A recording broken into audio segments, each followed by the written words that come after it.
Bismillahirrahmanirrahim. Assalamualaikum warahmatullahi wabarakatuh. Selamat berjumpa kembali dengan channel Muslim Logis. Sahabat logis, sebagaimana dijelaskan pada episode yang lalu bahwa setiap keberadaan makhluk, kesempurnaannya ditentukan oleh dua hal. Yang pertama adalah keberadaan fisiknya, yang kedua adalah fungsinya. Nah, ketika fungsi dan keberadaan fisik ini menyatu, maka sempurnalah makhluk tersebut. Tentu saja demikian juga dengan kita manusia. Kita manusia tentu harus menyatu antara keberadaan fisik dan fungsinya. Tanpa kedua hal ini tentu keberadaan kita tidak akan sempurna. Nah, sahabat logis, faktanya kita sudah ada. Fisik kita sudah sempurna dan itu sudah ada. Keberadaan kita tidak melibatkan sekecil apapun dari diri kita sendiri. Sehingga mestinya keberadaan fisik kita tidak terlalu menjadi fokus pemikiran, tidak perlu menjadi sumber ketakutan, dan tidak terlalu menjadi fokus perhatian. Justru karena fungsi ini belum ada dan itu menjadi tugas kita untuk menghadirkan dan mewujudkannya, maka mestinya fokus pemikiran kita sebagai manusia adalah bagaimana agar kita bisa menghadirkan fungsi. Dan dengan kehadiran fungsi itu yang bisa kita upayakan, maka keberadaan kita sebagai manusia menjadi sempurna. Nah, sahabat logis, berkaitan dengan fungsi ada beberapa hal yang perlu diketahui. Yang pertama adalah yang berkaitan dengan dibandingkan dengan makhluk lain, ternyata manusia memiliki dua fase, sedangkan makhluk lain hanya memiliki satu fase. Contoh misalkan binatang. Binatang seperti kambing misalkan, begitu dia lahir dan hadir ke dunia, itu sudah lengkap.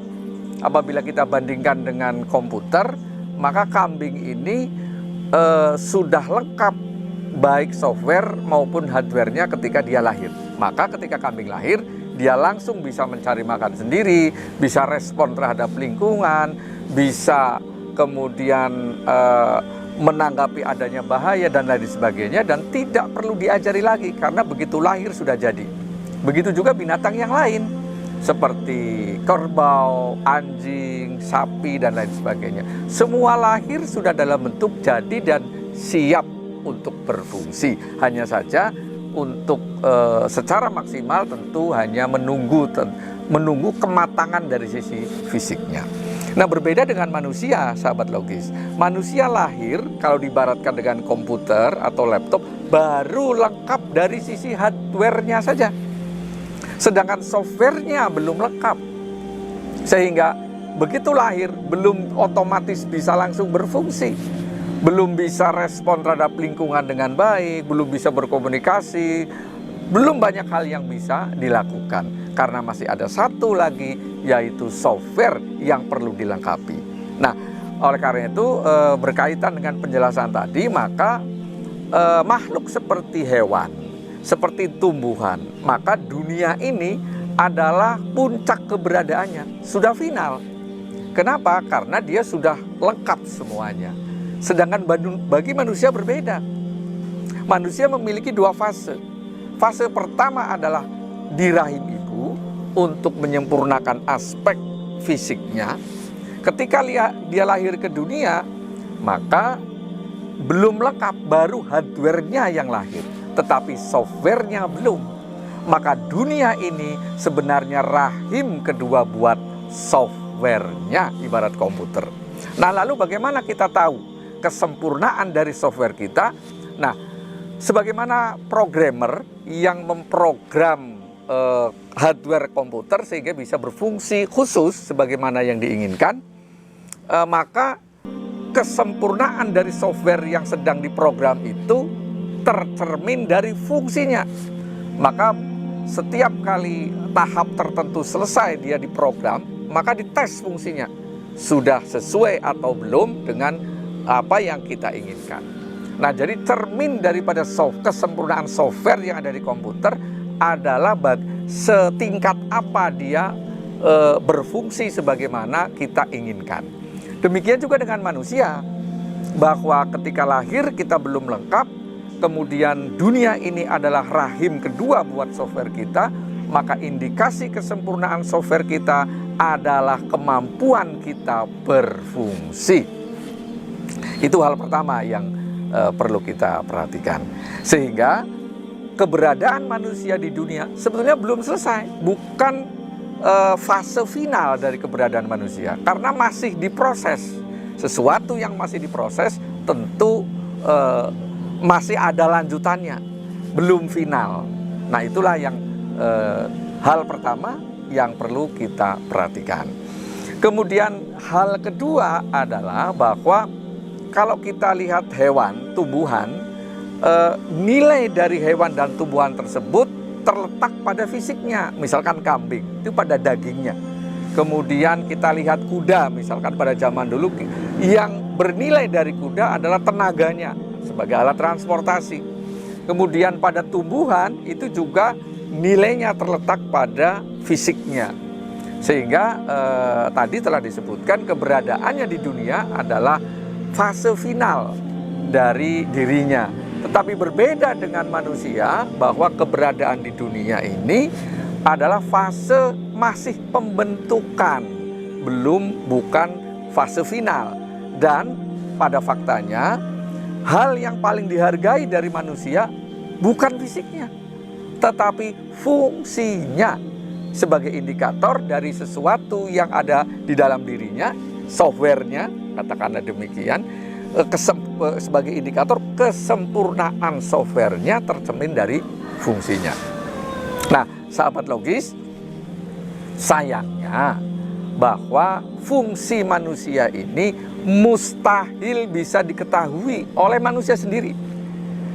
Nah, ini justru hal yang paling penting dari diri manusia yang mestinya kita kemudian ketahui dan bisa diwujudkan, tetapi justru mustahil untuk diketahui bila dicari secara mandiri. Kenapa?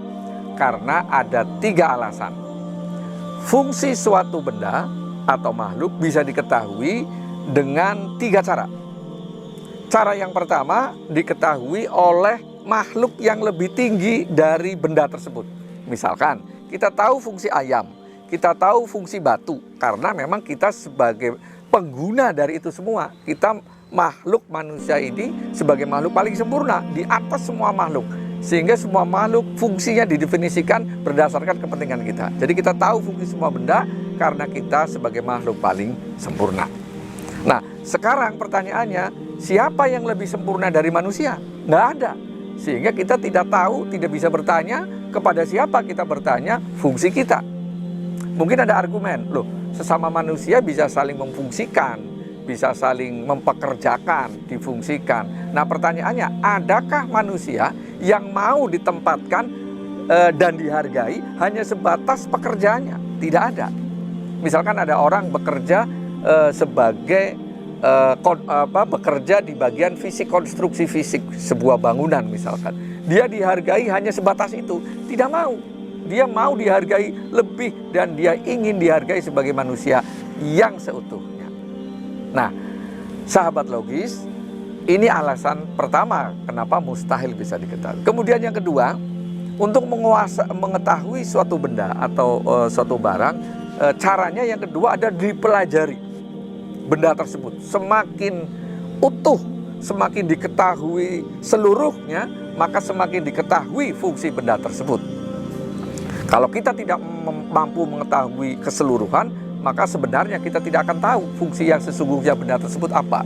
Kalau hanya sebagian, tidak bisa mewakili seluruhnya.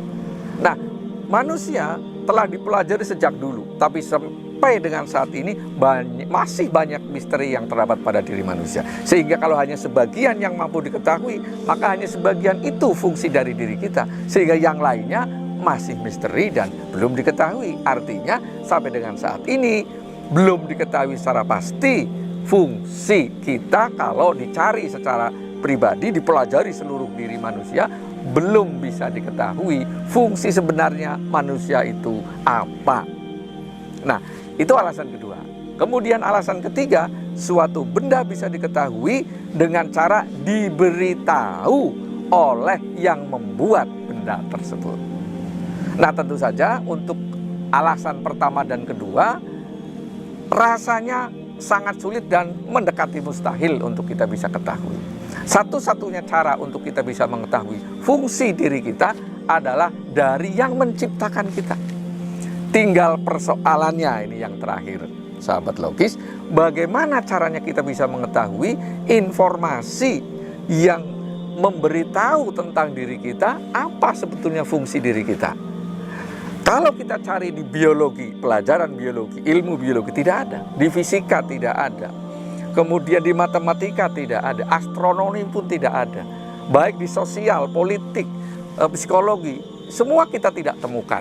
Apa sebetulnya fungsi manusia itu?